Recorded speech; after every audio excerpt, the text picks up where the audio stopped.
Hello friends, आप सभी लोगों का हमारे यूट्यूब चैनल लक्ष्य केमिस्ट्री क्लासेस पर एक बार फिर से वेलकम है। और आज हम लोग इस वीडियो लेक्चर में सीखेंगे पी ब्लॉक एलिमेंट्स के कुछ प्रॉपर्टीज़ के बारे में, और हम समझेंगे कि उसकी कौन कौन सी प्रॉपर्टीज़ हैं जो उसके एलिमेंट्स को इफेक्ट करती है। ठीक है, उसके एलिमेंट्स को कौन कौन सी प्रॉपर्टीज़ है इफेक्ट करती है उसके बारे में सीखेंगे। तो हमारा जो पहला टॉपिक होगा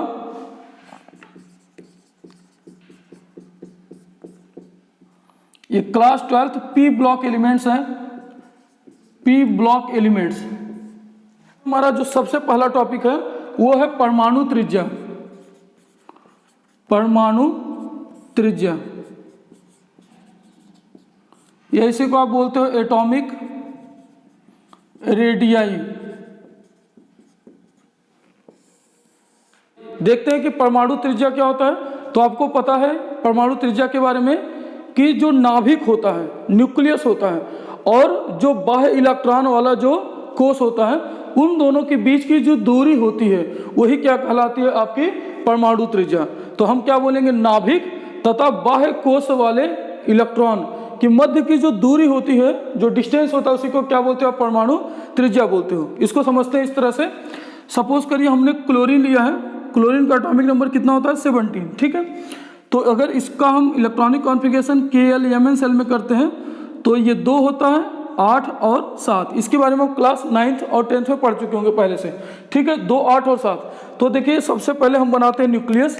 तो आपका ये क्या हो गया, ये हो गया न्यूक्लियस। ठीक, अब इसके बाद वाला जो सेल होगा K सेल, और उसके बाद कौन सा सेल है, L सेल, और इसके बाद नेक्स्ट है हमारा M सेल। ठीक है, तो आपको पता है कि K सेल में कितने इलेक्ट्रॉन हैं, तो K सेल में आपके 2 इलेक्ट्रॉन हैं। ठीक, तो 2 इलेक्ट्रॉन है, तो 2 इलेक्ट्रॉन को हम इस तरह से रिप्रेजेंट कर देते हैं। इसके बाद वाले में कितने इलेक्ट्रॉन है, 7 इलेक्ट्रॉन, तो 7 इलेक्ट्रॉन को इस तरह से हम रिप्रेजेंट कर देते हैं। तो 3, 4, 5, 6 और ये 7 इलेक्ट्रॉन, 8 है, सॉरी, तो 8 इलेक्ट्रॉन। अगले वाले में कितने इलेक्ट्रॉन है, 7, तो हम इसको लिख लेते हैं 7 इलेक्ट्रॉन, 2, 3, 4, 5, 6 और ये कितने, 7 इलेक्ट्रॉन। ठीक, तो ये जो नाभिक है आपका, आपको पता है कि जो सेंट्रल पार्ट वही आपका क्या है, नाभिक, या इसी नाभिक को आप बोलते हैं न्यूक्लियस। इसी को क्या कहा जाता है बेटा जी, इसी को आप न्यूक्लियस बोलते हैं। तो ये नाभिक हो गया। इस नाभिक से जो बाह्य कोष, इसको कौन सा कोष बोलते हैं, इसे कहा जाता है बाह्य कोष। बाह्य कोष, या इसी को आउटर सेल बोल सकते हो। ठीक है, आउटर सेल जो आपका बाह्य कोष है, इन दोनों के बीच की जो दूरी होती है वही आपका क्या कहलाता है, वही आपका कहलाता है परमाणु त्रिज्या। ठीक है, तो परमाणु त्रिज्या का बारे में क्या बोल सकते हो, तो बोल सकते हो कि नाभिक तथा बाह्य कोष वाले जो परमाणु होते हैं उसके जो इलेक्ट्रॉनों के बीच की दूरी होती है वही आपके क्या कहलाती है, वही आपकी परमाणु त्रिज्या कहलाती है। ठीक है, आई बात समझे।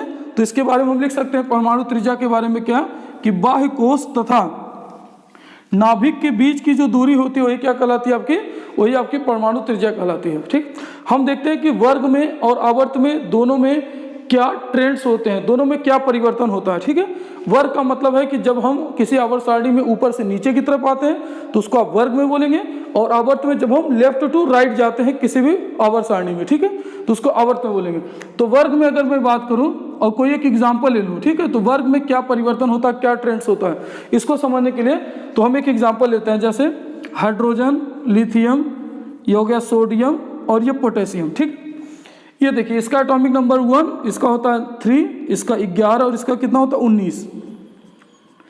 अगर मैं इसका इलेक्ट्रॉनिक कॉन्फ़िगरेशन लिखूं तो पता है आपको इसका इलेक्ट्रॉनिक कॉन्फ़िगरेशन क्या होता है, 1s1, 3 का होता है 1s2 और ये होता है 2s1। इसका 1s2, 2s2, 2p6 और ये कितना होता है 3s1। ठीक, इसमें कितना हो जाएगा 1s2, 2s2, 2p6, 3s2 और 1s2, 2s2, 2p6, 3s2, 3p6 और कितना हो जाएगा 4s1। 2, 2, 4, 6, 10, 2, 12, 6, 18, 19 इलेक्ट्रॉन। ठीक है, तो ये हमने कुछ इसके इलेक्ट्रॉनिक कॉन्फ़िगरेशन लिखे। ठीक, अब आप देख रहे हैं कि इसका इलेक्ट्रॉन क्या है, पहले कोष में है, इसका इलेक्ट्रॉन किस में गया, दूसरे कोष में, इसका इलेक्ट्रॉन तीसरे कोष में, और इसके इलेक्ट्रॉन किस में गया, चौथे कोष में गया। ठीक है, बात को समझिए। तो जैसे जैसे कोषों की संख्या बढ़ती है, जैसे जैसे क्या होता है, कोषों की संख्या बढ़ती है। यह देखिए पहले कोष में था तो 1 कोष हो गया, यह क्या हो गया, 1 कोष यह और एक ये कोष, तो कितने कोष हो गए टोटल, 2 कोष हो गए। इसमें देखिए एक 1s का कोष हो गया, एक क्या हो गया, एक 2 का कोस हो गया और एक किसका कोस हो गया, 3 का। तो इसमें कुल कोसों की संख्या कितनी हो गई बेटा जी, 3 हो गई। इसमें देखते हैं, ये पहला कोस हो गया, ये दूसरा वाला कोस हो गया 2 का, ये देखिए 3 का, और लास्ट में किसका कोस हो गया, 4 का। ठीक है, तो कोसों की संख्या वर्ग में ऊपर से नीचे की ओर आने पर क्या हो रही, बढ़ रही। तो जैसे जैसे कोसों की संख्या बढ़ेगी वैसे वैसे उसका आकार भी क्या होगा, बढ़ेगा। आकार बढ़ेगा मतलब उसकी परमाणु त्रिज्या भी क्या होगी जाएगी बेटा जी, बढ़ेगी। ठीक है, तो ये हमने देखा वर्ग में।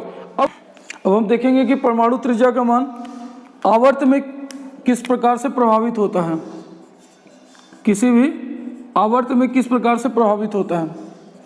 तो हम एक एग्जांपल लेते हैं और इस एग्जांपल से समझते हैं। हमने आपको क्या बताया कि जो परमाणु त्रिज्या होता है वह वर्ग में ऊपर से नीचे की ओर आने पर क्या होता है, बढ़ता है। क्यों बढ़ता है, क्योंकि उसका जो कोषों की संख्या, उसमें कोषों की संख्या में क्या होती है, वृद्धि होती है। तो कोषों की संख्या बढ़ने से परमाणु आकार भी क्या होता है, बढ़ता है। ठीक है, तो हम बात करेंगे कि किसी आवर्त में क्या किस तरह से प्रभावित होता है। तो एक एग्जांपल लेते हैं और एग्जांपल से समझते हैं। जैसे हमने लिया बेरिलियम, बोरान, कार्बन, नाइट्रोजन और ये ऑक्सीजन। ठीक है, इसका एटॉमिक नंबर 4 होता है, ये 5 है, इसका 6, इसका 7 और इसका क्या होता है, 8 होता है। ठीक है, इसे आप अगर KLMN सेल में ब्रेक करोगे 4 को तो 2 और 2 में कर सकते हो। इस 5 को कैसे लिखते हो, 2 और 3 में, 6 को 2 और 4 में, इसको 2 और 5 में और यहाँ पे 2 और 6 में। तो आप क्या देख रहे हो, अगर पहला वाला K सेल है, दूसरा वाला कौन सा सेल है, L सेल है। ठीक है, तो आप देख रहे हो कि सब में 2-2 सेल ही है, सब में 2-2 कोष ही है। इसमें भी 2 कोष, इसमें भी 2 कोष, इसमें भी और इसमें भी। परंतु अब क्या देख रहे हैं कि इसमें इलेक्ट्रॉन, जो बाह्य कोष में इलेक्ट्रॉन था वो 2 था, इसमें 3, इसमें 4, इसमें 5, जबकि इसमें कितने हैं, 6 है। ठीक है, तो आप देख रहे हैं कि इलेक्ट्रॉनों की संख्या बढ़ती जा रही है जबकि कोष में कोई भी वृद्धि नहीं हो रहा है। ठीक है, तो इलेक्ट्रॉन की संख्या जब बढ़ेगी तो आप अगर मैं इसको बनाऊं, ठीक है, तो यह पहला वाला कोष हो गया। पहले वाले कोष में कितने इलेक्ट्रॉन है, 2 इलेक्ट्रॉन। फिर ये दूसरा कोष है, दूसरे कोष में कितने इलेक्ट्रॉन है, 2 इलेक्ट्रॉन। ठीक है, इस तरह से। लेकिन अगर मैं ऑक्सीजन का बनाऊं तो ये ऑक्सीजन का नाभिक हो गया, न्यूक्लियस हो गया, और ये पहला कोष हो गया। तो पहले कोष और ये कौन सा कोष, दूसरा कोष। तो पहले कोष में आप देख रहे हैं कितना इलेक्ट्रॉन है, तो 2 इलेक्ट्रॉन है, तो 2 इलेक्ट्रॉन आप यहाँ बना लीजिए। दूसरे कोष में 6 इलेक्ट्रॉन है, तो 2, 3, 4, 5 और ये 6 इलेक्ट्रॉन। ठीक है, तो आप क्या देख रहे हैं, धीरे धीरे क्या हो रहा है, इलेक्ट्रॉनों की संख्या बढ़ती जा रही है। तो जब इलेक्ट्रॉनों की संख्या बढ़ेगी तो नाभिक और जो बाह्य कोष का इलेक्ट्रॉन है उसके बीच में क्या होगा, उसका आकर्षण बल भी बढ़ेगा। बात को समझिए, ये जो नाभिक है और इलेक्ट्रॉन को बढ़ने के कारण क्या हो जाएगा, उसका वहाँ पे आकर्षण बल बढ़ेगा। तो इसी को बोलते हैं कि प्रभावी नाभिकीय आवेश भी क्या होता है, बढ़ता है। ठीक है, प्रभावी नाभिकीय आवेश भी क्या होता है, बढ़ता है। और जब प्रभावी नाभिकीय आवेश बढ़ेगा तो उसके वजह से क्या हो जाएगा कि उसके आकार में परिवर्तन होगा, उसका आकार थोड़ा सा छोटा हो जाएगा। तो हम बोलेंगे कि आवर्त में क्या हुआ, फिर से समझिए बात को, अगर नहीं समझा तो जैसे जैसे कोष की संख्या यहाँ पे वृद्धि नहीं हो रही, कोष नहीं बढ़ा, परंतु कोषों में इलेक्ट्रॉनों की संख्या क्या होती जा रही है, बढ़ती जा रही है। और अगर इलेक्ट्रॉन बढ़ेंगे तो वहाँ पे प्रभावी नाभिकीय आवेश क्या होगा, बढ़ेगा। और आपको पता होना चाहिए कि जो परमाणु त्रिज्या होता है, परमाणु त्रिज्या, ठीक है, वह विपरीत होता है किसके, प्रभावी नाभिकीय आवेश के। प्रभावी नाभिकीय आवेश के क्या होता है, विपरीत होता है प्रभावी नाभिकीय आवेश। इसी को आप बोलते हो इफेक्टिव न्यूक्लियर चार्ज। नाभिकीय आवेश कि क्या होता है, विपरीत। तो हम बोल सकते हैं कि परमाणु त्रिज्या ऊपर से नीचे की ओर आने पर क्या होता था, बढ़ती थी, जबकि बाएं से दाएं जाने पर क्या होती है, घटती है। क्यों घटती है, क्योंकि यहाँ पे प्रभावी नाभिकीय आवेश क्या होता है, बढ़ता है। ठीक है, तो हम लिखेंगे प्रभावी नाभिकीय आवेश बढ़ने के कारण क्या होगा, यहाँ पे परमाणु त्रिज्या घटेगी। तो हम लिखेंगे आवर्त में बाएं से दाएं जाने पर, ठीक है, जब हम बाएं से दाएं जाते हैं तो क्या होता है, परमाणु त्रिज्या घटती है। क्या लिखेंगे आप, परमाणु त्रिज्या घटती है। कोई पूछे क्यों, तो आप बोलेंगे क्योंकि प्रभावी नाभिकीय आवेश क्या होता है, बढ़ता है। क्योंकि प्रभावी नाभिकीय आवेश, प्रभावी नाभिकीय आवेश इफेक्टिव न्यूक्लियर चार्ज या जेड इफेक्टिव इसी को कहा जाता है। प्रभावी नाभिकीय आवेश क्या होता है, बढ़ता है। आया बात समझ में, ठीक है। नेक्स्ट हमारा टॉपिक है आयनन विभव।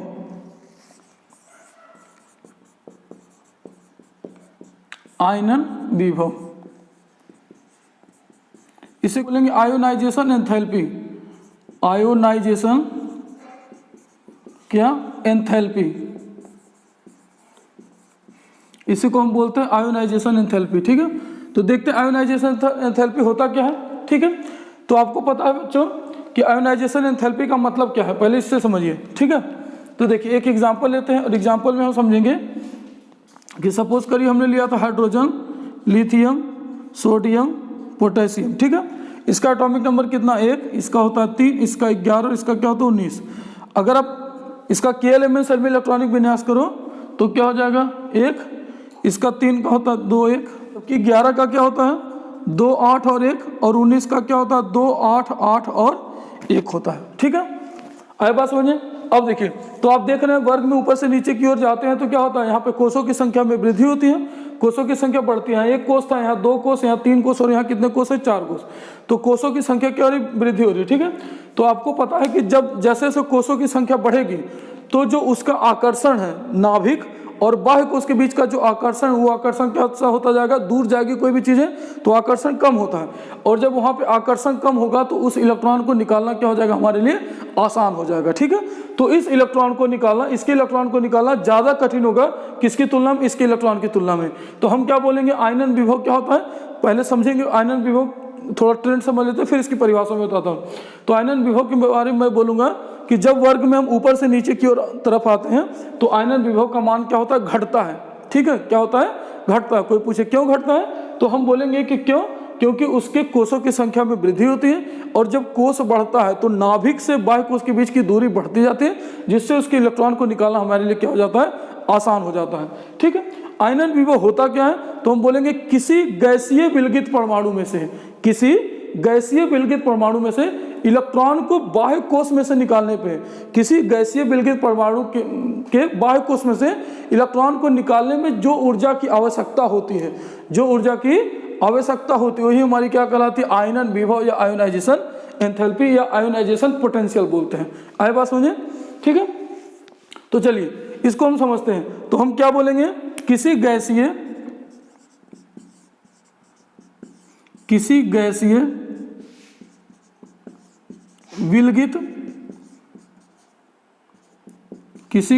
विलगित परमाणु के बाह्य कोष में से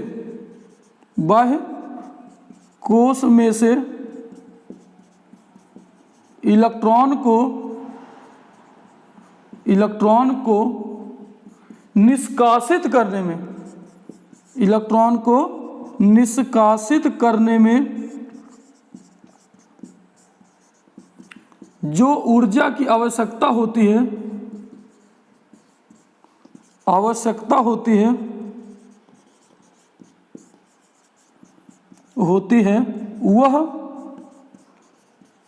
वह क्या कहलाती है, वह आयनन विभव कहलाती है, वह आयनन विभव कहलाता है। आया बात समझ में, मैं क्या बोल रहा हूं। तो किसी गैसीय विलगित परमाणु के बाह्य कोष में से इलेक्ट्रॉन को निकालने में या निष्कासित करने में जो ऊर्जा की आवश्यकता वही क्या कहलाती है, आपकी आयनन विभव कहलाती है। ठीक है, अब देखिए, तो हमने क्या बोला, वर्ग में हम ऊपर से नीचे की ओर आएंगे, किसी भी वर्ग में, तो आप लिखेंगे, अगर मैं वर्ग का लिखूं एग्जांपल, तो वर्ग में ऊपर से नीचे की ओर आने पर क्या होता है, आयनन विभव का मान क्या होता है, घटता है। ठीक है, तो वर्ग में ऊपर से नीचे की ओर जब भी आएंगे तो आयनन विभव का मान क्या होगा, घटेगा। तो आप लिखेंगे आयनन विभव का मान क्या होता है, घटता है। क्यों घटता है, क्योंकि हमने क्या बोला कि जो नाभिक होता है, नाभिक से बाह्य कोष की दूरी क्या होती जाती है, बढ़ती जाती है, क्योंकि कोषों की संख्या बढ़ती है, और जब कोषों की संख्या बढ़ेगी तो उसके वजह से क्या हो जाएगा कि उसके जो आकर्षण है, आकर्षण कम होगा, और जब आकर्षण कम होगा तो इलेक्ट्रॉन को निष्कासित करना हमारे लिए आसान हो जाएगा। ठीक, एक बात ये। अब उसके बाद दूसरी बात ये समझिए, अगर पहला इलेक्ट्रॉन हम निकालते हैं तो जितनी ऊर्जा की आवश्यकता होती है, और अगर हम दूसरा इलेक्ट्रॉन निकालते हैं तो आपको नाभिक के और नजदीक जाना होगा, और नजदीक जाएंगे तो उस इलेक्ट्रॉन को निकालने के लिए क्या होगी, और ऊर्जा की आवश्यकता लगेगी, और तीसरा इलेक्ट्रॉन निकालने के लिए और ऊर्जा की आवश्यकता होगी। तो बोलेंगे जो फर्स्ट आयोनाइजेशन एंथैल्पी होता है उसकी वैल्यू कम होती है, सेकंड की और ज्यादा होती है, थर्ड की और ज्यादा।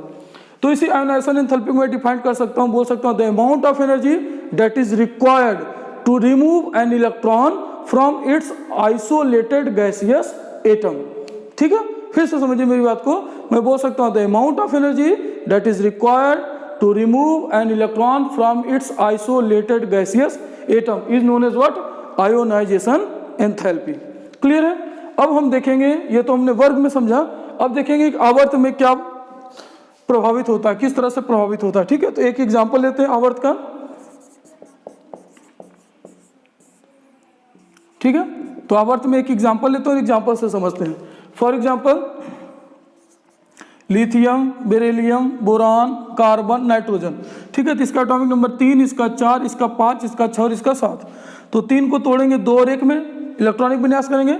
इसका 2 और 2 के एलिमेंट कोष की मैं बात कर रहा हूँ। ठीक है, इसका 2 3, इसका हो गया 2 4 और इसका कितना होता है 2 और 5। तो आप क्या देख रहे हैं, इलेक्ट्रॉन यहाँ पे क्या होता जा रहा है, बढ़ता जा रहा है। ठीक है, कोष तो उतने, बट इलेक्ट्रॉन बढ़ते जा रहे हैं। ठीक है, कोष अधिक नहीं हो रहा, इलेक्ट्रॉन उतने ही बढ़ते जा रहे हैं। तो इलेक्ट्रॉन के बढ़ने के कारण से क्या हो जाएगा, यहाँ पे जो नाभिकीय आवेश होता था, नाभिकीय आवेश क्या होता था, नाभिकीय आवेश बढ़ जाएगा। और जब नाभिकीय आवेश बढ़ेगा उसके कारण इसकी साइज छोटी हो जाएगी। तो छोटी हो जाएगी तो क्या बोलेंगे, आयनन विभव का मान यहाँ पे क्या होता जाता है, बढ़ता जाता है।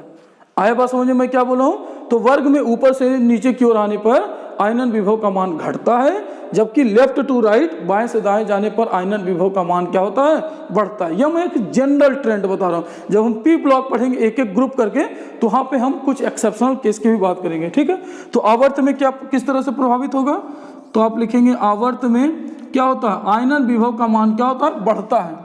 आयनन विभव का मान क्या होता है बेटा जी, बढ़ता है।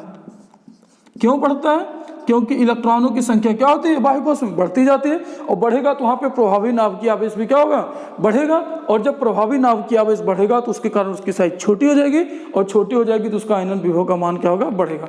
तो आज हमने 2 टॉपिक आपको समझाया, एक परमाणु त्रिज्या के बारे में और दूसरा आयनन विभव। ठीक है, वीडियो बहुत लंबा हो जाता है, इस वजह से हमने छोटा बनाया। अगर आपको वीडियो हमारा अच्छा लगे, प्लीज़ चैनल को लाइक करिए, सब्सक्राइब करिए और अपने फ्रेंड के साथ शेयर करिए। Thank you.